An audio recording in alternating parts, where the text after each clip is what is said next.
SSKM কাণ্ডে নিজের অবস্থানে অনড় থেকে কার্যত দলের বিরুদ্ধে সংঘাতে জড়িয়ে পড়তে দেখা গিয়েছিল তৃণমূল বিধায়ক মদন মিত্রকে।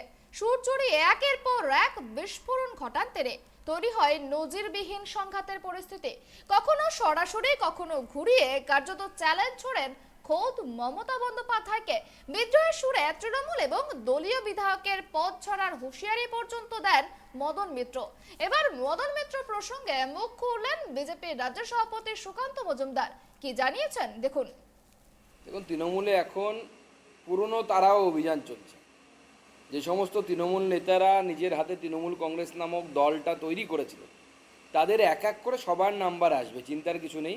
সবে মদন দিয়ে শুরু হয়েছে, এর আগে অনেক নেতা সাইড হয়েছে, এরপরে সৌগতবাবু আসবেন, সুদীপ বন্দ্যোপাধ্যায় আসবেন, ফিরহাদ হাকিম সাহেব আসবেন, আরও অনেকে আছেন লাইনে। ভাইপো তৃণমূল কংগ্রেস তৈরি হচ্ছে। ভাইপো তৃণমূল কংগ্রেস তৈরি করতে করতে যারা পথের কাটা, সমস্ত কাটাই শেষ পর্যন্ত কাটার